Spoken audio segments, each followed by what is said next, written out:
Chapter 2. Word came that one of my uncles was going to be punished. I had never seen him, but I had heard his name over and over in my family's doomy whispers. Prometheus.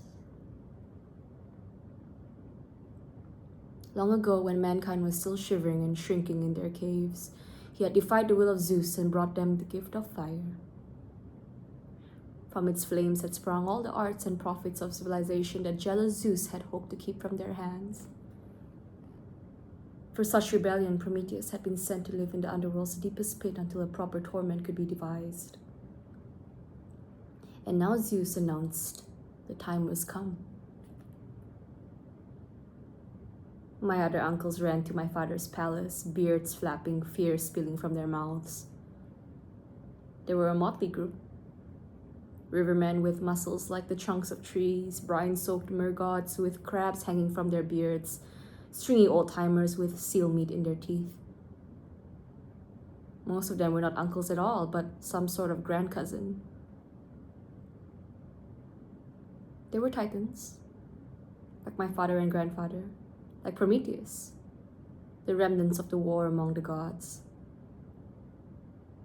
Those who were not broken or in chains, who had made their peace with Zeus's thunderbolts. There had only been titans once, at the dawning of the world. Then, my great-uncle Kronos had heard a prophecy that his child would one day overthrow him. When his wife Rhea birthed her first babe, he tore it damp from her arms and swallowed it whole. 4 more children were born, and he ate them all the same. Until at last, in desperation, Rhea swaddled the stone and gave it to him to swallow instead. Kronos was deceived. And the rescued baby, Zeus, was taken to Mount Dicte to be raised in secret. When he was grown, he rose up indeed, plucking the thunderbolt from the sky and forcing poisonous herbs down his father's throat. His brothers and sisters, living in their father's stomach, were vomited forth. They sprang to their brother's side, naming themselves Olympians after the great peak where they set their thrones. The old gods divided themselves. Many threw their strength to Kronos, but my father and grandfather joined Zeus. Some said it was because Helios had always hated Kronos' vaunting pride. Others whispered that his prophetic gift gave him foreknowledge of the outcome of the war. The battles rent the skies. The air itself burned, and gods clawed the flesh from each other's bones. The land was drenched in boiling gouts of blood, so potent that rare flowers sprang up where they fell. At last Zeus' strength prevailed. He clapped those who had defied him into chains, and the remaining titans he stripped of their powers, bestowing them on his brothers and sisters and the children he had bred. My uncle Nereus, once the mighty ruler of the sea, was now a lackey to its new god, Poseidon. My uncle Proteus lost his palace, and his wives were taken for bed slaves.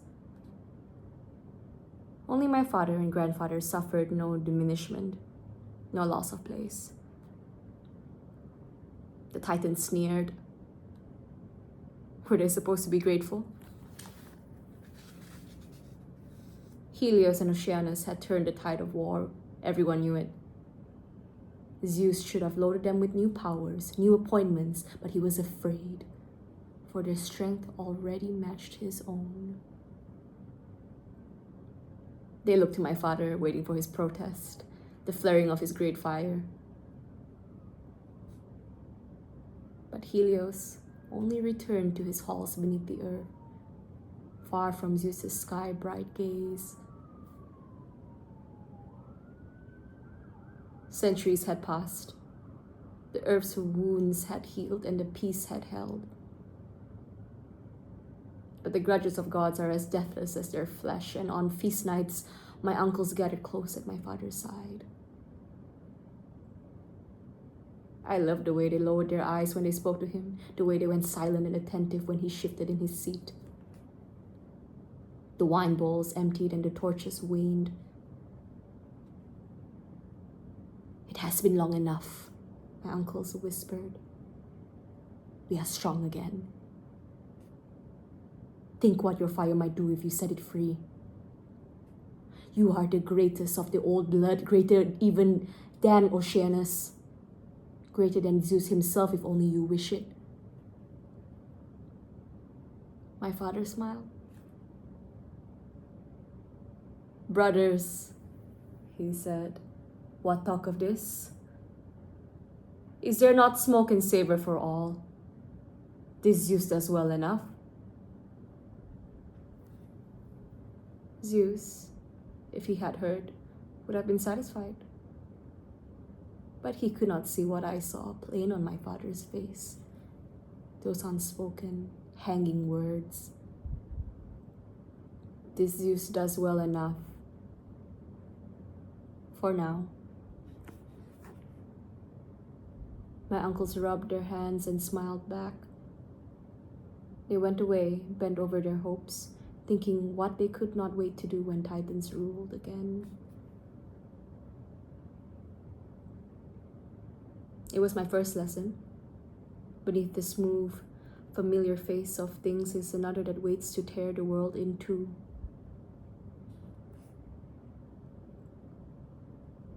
Now, my uncles were crowding into my father's hall, eyes rolling in fear. Prometheus' sudden punishment was a sign, they said, that Zeus and his kind were moving against us at last. The Olympians could never truly be happy until they destroyed us utterly. We should stand with Prometheus, or no, we should speak against him to ward off Zeus's thunderstroke from our own heads. I was in my customary place at my father's feet. I lay silent so they would not notice and send me away, but I felt my chest roiling with that overwhelming possibility. The war revived. Our halls blasted wide with thunderbolts. Athena, Zeus's warrior daughter, hunting us down with her grey spear, her brother in slaughter, Ares by her side. We would be claimed and cast into fiery pits from which there was no escape. My father spoke calm and golden at their center. Come, brothers. If Prometheus is to be punished, it is only because he has earned it. Let us not chase after conspiracy. But my uncles fretted on. The punishment is to be public. It is an insult, a lesson they teach us. Look what happens to Titans who do not obey. My father's light had taken on a keen white edge. This is the chastisement of a renegade and no more. Prometheus was led astray by his foolish love for mortals. There is no lesson here for a Titan. Do you understand? My uncles nodded. On their faces, disappointment braided with relief. No blood. For now. The punishment of a god was a rare and terrible thing. The talk ran wild through our halls. Prometheus could not be killed, but there were many hellish torments that could take death's place. Would it be knives or swords or limbs torn off, red-hot spikes or a wheel of fire? The naiads swooned into each other's laps. The river lords postured, faces dark with excitement. You cannot know how frightened gods are of pain. There is nothing more foreign to them, and so nothing they ache more deeply to see. On the appointed day, the doors of my father's receiving hall were thrown open. Huge torches, carbuncled with jewels, glowed from the walls, and their light gathered nymphs and gods of every variety. The slender dryads flowed out of their forests. The stony oreads ran down from their crags. My mother was there with her naiad sisters. The horse-shouldered river gods crowded in beside the fish-white sea nymphs and their lords of salt. Even the great Titans came. My father, of course, and Oceanus, but also shape-shifting Proteus and Nereus of the sea. My Aunt Celine, who drives her silver horses across the night sky, and the four winds led by my icy Uncle Boreas. 1,000 avid eyes. The only ones missing were Zeus and his Olympians. They disdained our underground gatherings. The word was they had already held their own private session of torment in the clouds. Charge of the punishment had been given to a Fury, one of the infernal goddesses of vengeance who dwell among the dead. My family was in its usual place of preeminence, and I stood at the front of that great throng, my eyes fixed upon the door.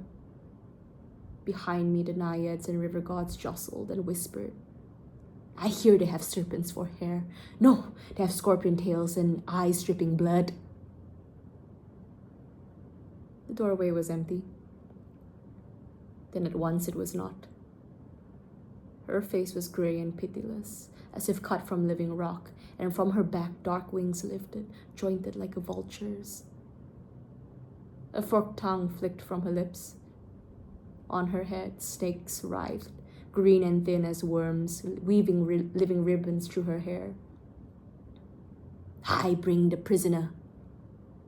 Her voice echoed off the ceiling, raw and baying, like a hunting dog calling down its quarry.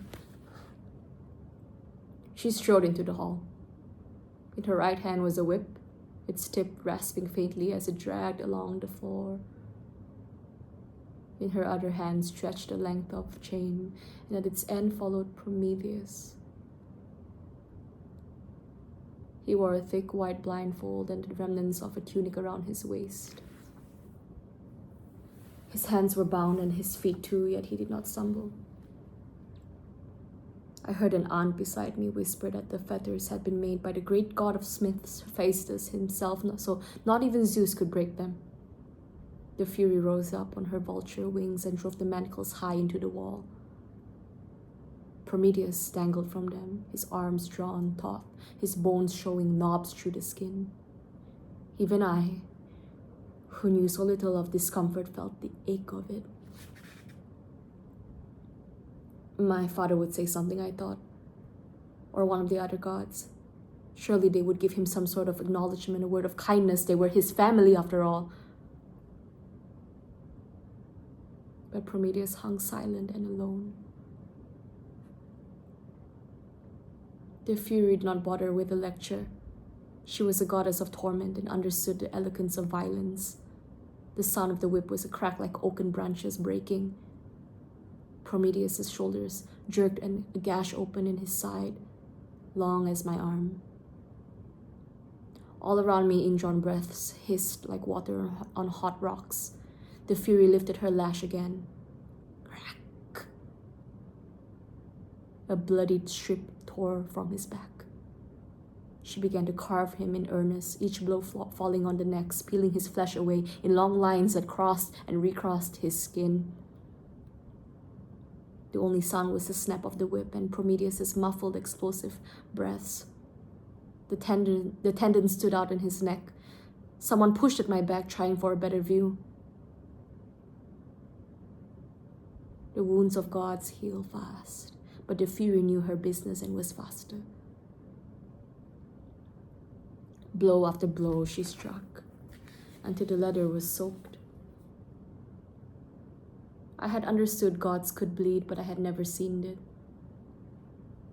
He was one of the greatest of our kind, and the drops that fell from him were golden, smearing his back with a terrible beauty. Still the Fury whipped on. Hours passed, perhaps days. But even the gods could not watch a whipping for eternity. The blood and agony began to grow tedious.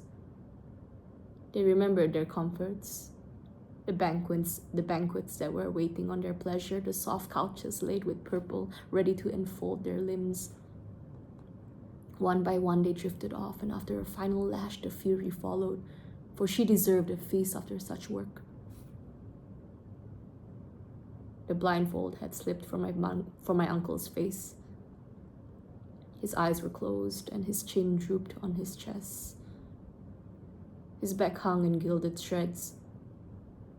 I had heard my uncle say that Zeus had given him the chance to beg on his knees for lesser punishment. He had refused. I was the only one left.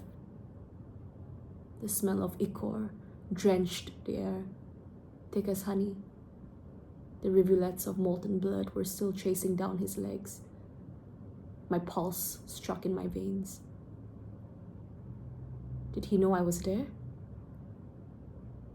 I took a careful step towards him. His chest rose and fell with a soft, rasping sound.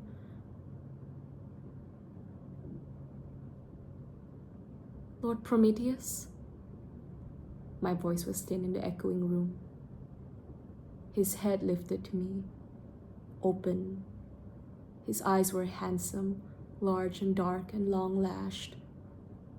His cheeks were smooth and beardless, yet there was something about him that was as ancient as my grandfather. I could bring you nectar, I said. His gaze rested on mine. I would thank you for that, he said. His voice was resonant as aged wood. It was the first time I had heard it. He had not cried out once in all his torment. I turned. My breaths came fast, and I walked through the corridors to the feasting hall filled with laughing gods. Across the room, the Fury was toasting with an immense goblet embossed with the Gorgon's leering face. She had not forbidden anyone to speak to Prometheus, but that was nothing. Her business was offense. I imagined her infernal voice howling out my name. I imagined manacles rattling on my wrists and the whip striking from the air. But my mind could imagine no further than that. I had never felt a lash. I did not know the color of my own blood. I trembled so much I had to carry the cup in 2 hands. What would I say if someone stopped me? But the passageways were quiet as I walked back through them. In the great hall, Prometheus was silent in his chains. His eyes had closed again, and his wounds shone in the torchlight. I hesitated.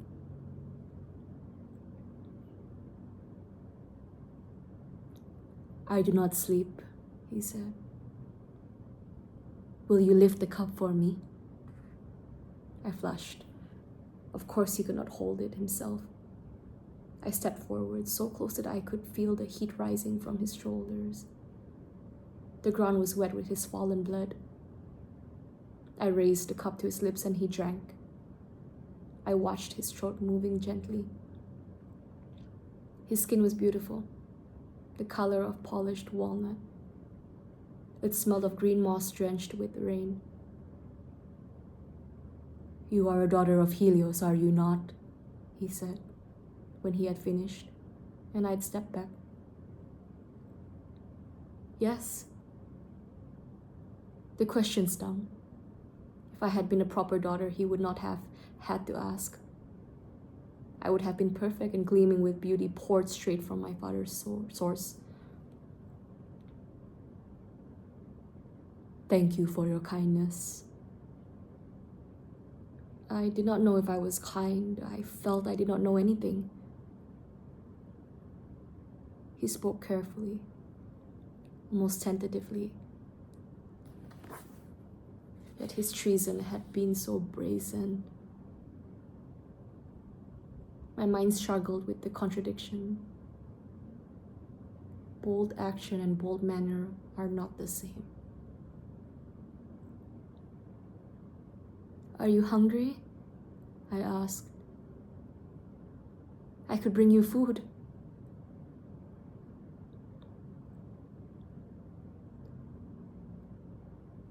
I do not think I will ever be hungry again.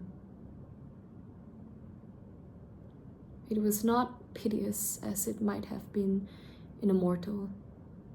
We gods eat as we sleep, because it is one of life's great pleasures, not because we have to. We may decide one day not to obey our stomachs if we are strong enough. I did not doubt Prometheus was. After all those hours at my father's feet, I had learned to nose out power where it lay.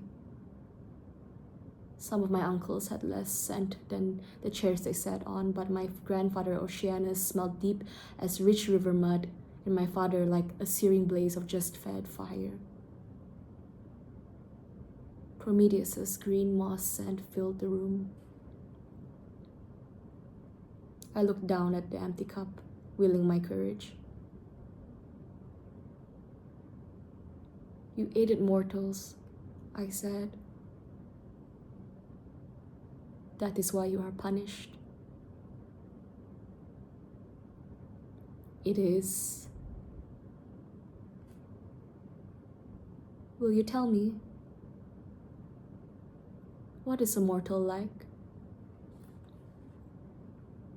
It was a child's question, but he nodded gravely. There is no single answer. They are each different. The only thing they share is death. You know the word.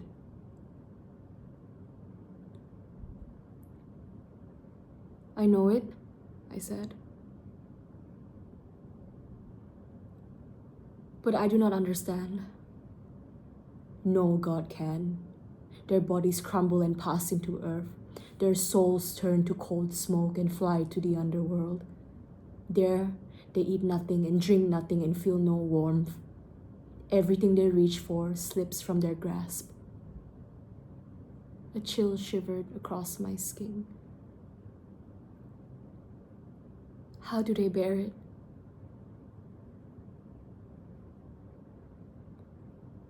As best they can. The torches were fading and the shadows lapped at us like dark water. Is it true that you refused to beg for pardon and that you were not caught but confessed to Zeus freely what you did? It is. Why?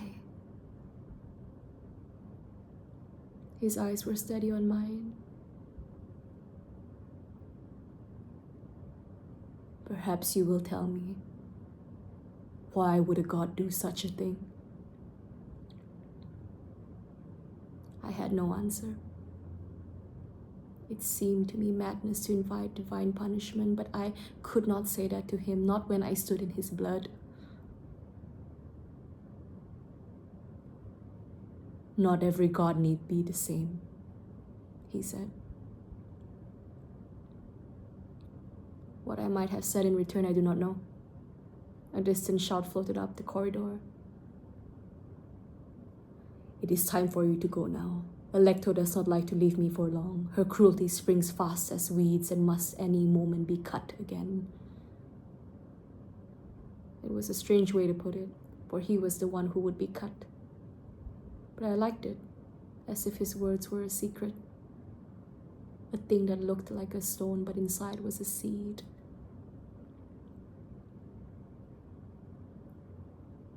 I will go then, I said.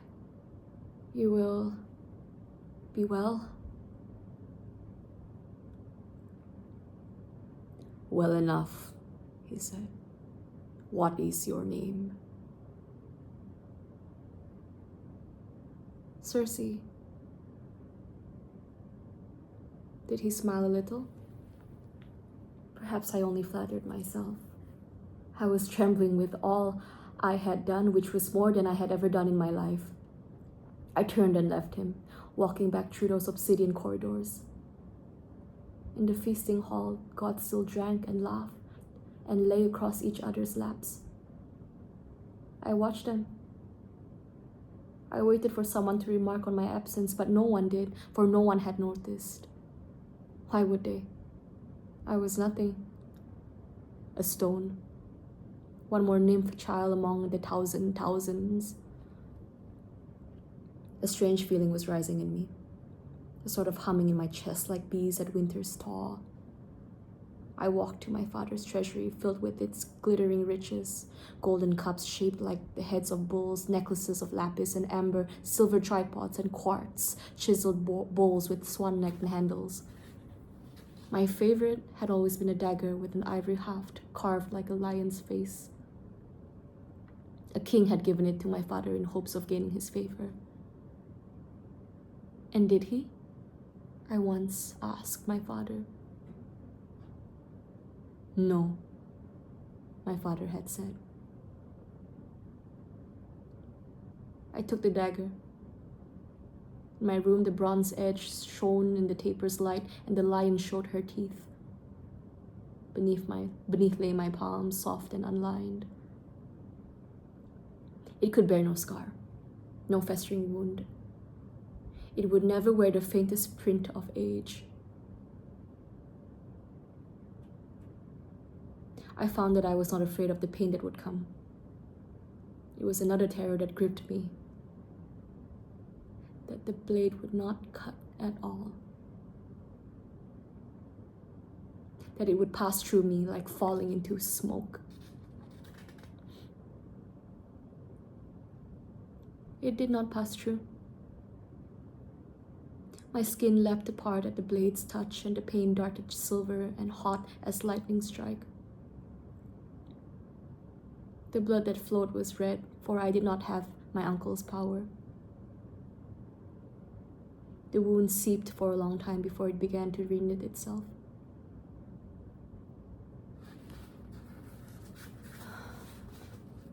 I sat watching it. And as I watched, I found a new thought in myself. I am embarrassed to tell it, so rudimentary it seems, like an infant's discovery that her hand is her own, but that is what I was then. An infant. The thought was this, that all my life had been murk and depths, but I was not a part of that dark water. I was a creature within it.